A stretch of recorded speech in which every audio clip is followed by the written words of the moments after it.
se algum dia eu não servir para ser mais nada, que eu não tiver nada de bom em mim, eu ainda vou ser melhor do que uma pessoa que se levanta contra um ministério verdadeiro.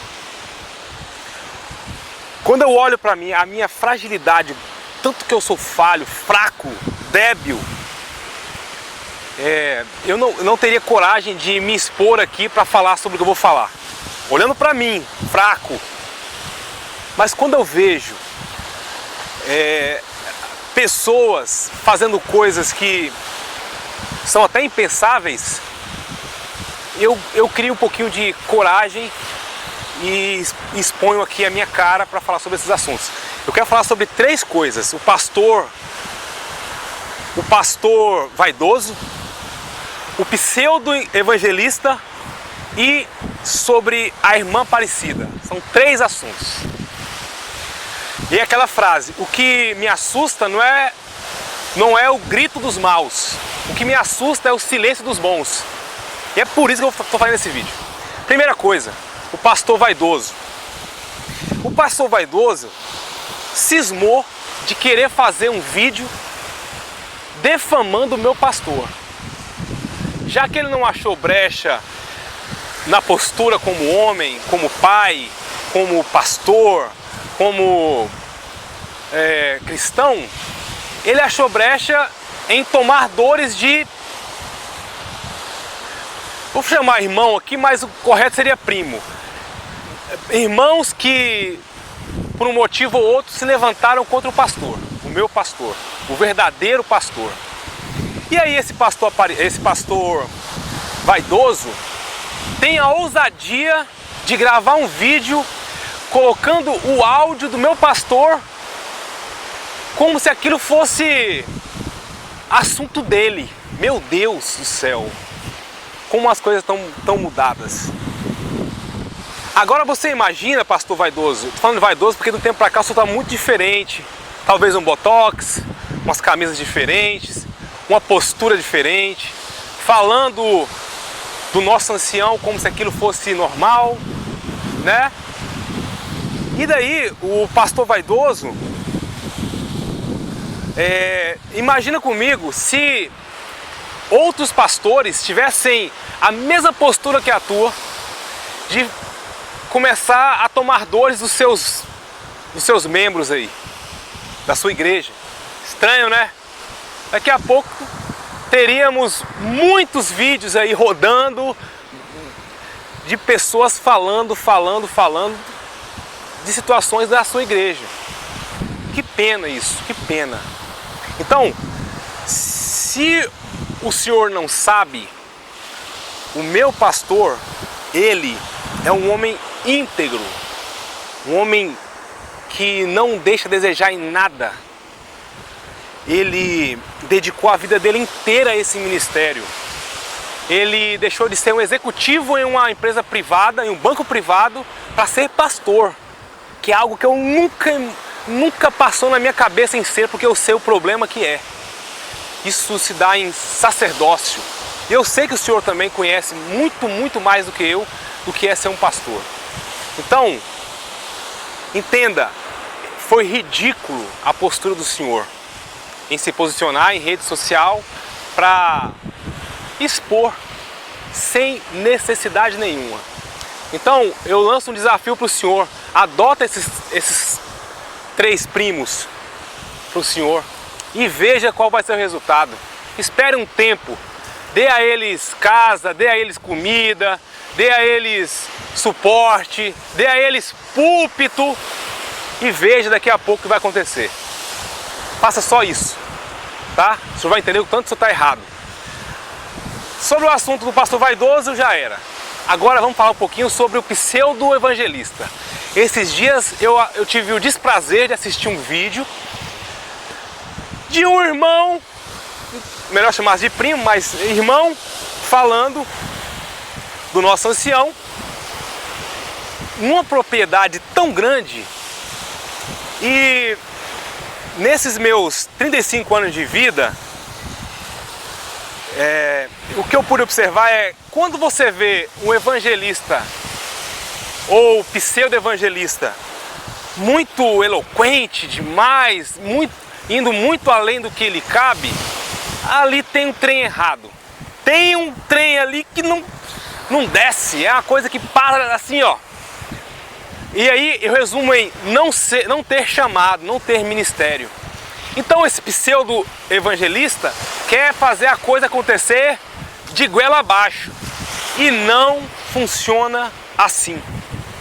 Ministério é chamado. E aí esse pseudo-evangelista, quando você para observar a vida desse camarada, você vê que ele está tentando se promover. Já que ninguém dá ouvidos para ele a respeito disso, daquilo, aquilo outro, ele arruma uma lebre para levantar essa lebre e começar a falar mal de uma pessoa que foi através dela que esse ministério rompeu fronteiras, barreiras. Se qualquer outro ministério tivesse sido abençoado por Deus, eu tenho certeza que nos rincões do Brasil teria chegado outra voz e não a dele. Então, a gente precisa entender que esse ministério é de Deus. Ponto. Então, o que eu posso dizer ao pseudo-evangelista é o seguinte: você está pisando em gelo fino. É um conselho, já que você no seu vídeo fala que está dando conselho, que está sendo amoroso, eu também estou sendo amoroso contigo aqui, pseudo. Cuidado com o que você está fazendo.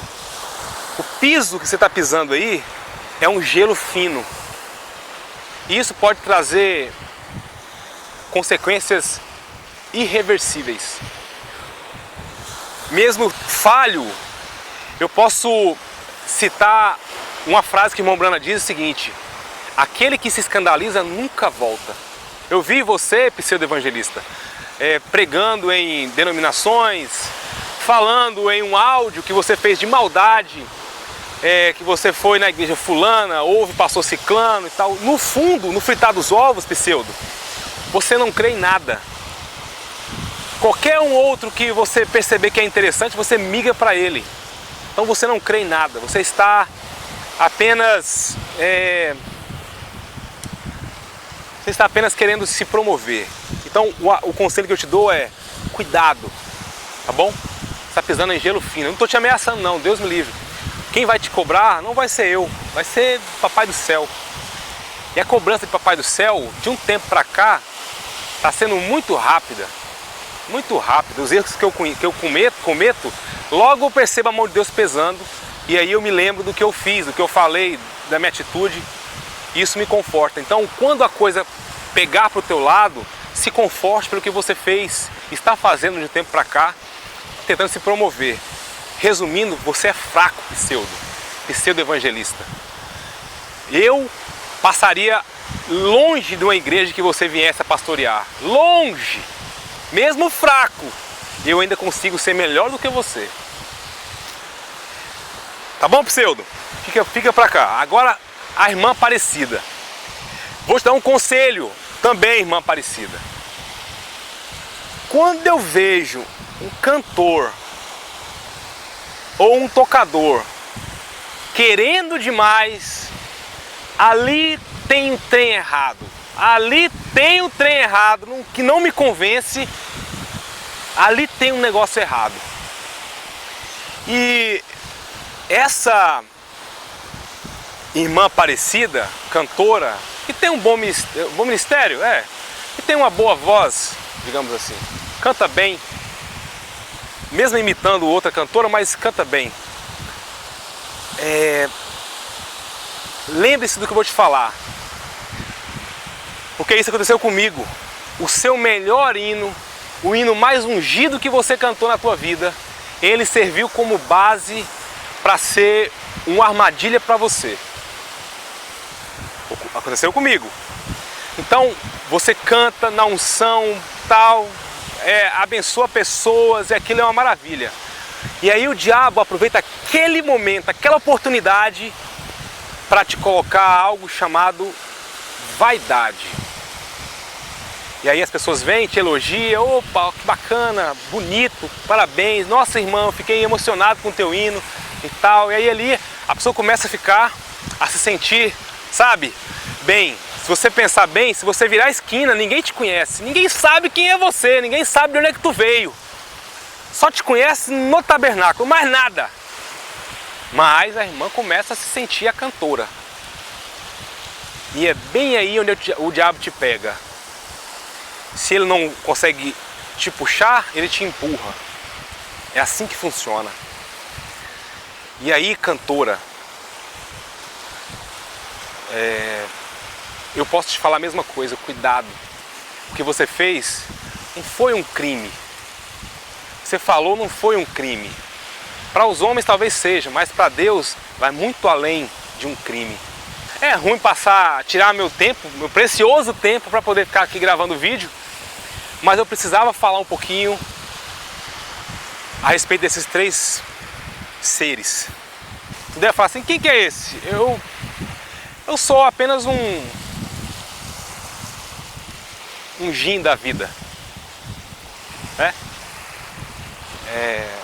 Que Deus está trabalhando em minha vida mediante a minha fraqueza, as minhas falhas. Eu ainda me considero um cristão. Os problemas que eu tenho são problemas aqui de baixo. Problemas conjugal, problema daqui, dessa terra. O diabo já mexeu em vários pontos da minha vida. Se eu tenho que concordar. Mas o diabo nunca conseguiu tocar no amor que eu tenho por esse ministério. E eu me sinto orgulhoso por isso. Em saber que o diabo nunca conseguiu tocar no amor que eu tenho pelo meu pastor, por aquele ministério, por aquela igreja, pelo ministério do meu ancião. Nunca deixei de ter respeito. A minha mãe me ensinou a amar aquele homem, que já está velho, que tem bem menos para viver do que já viveu.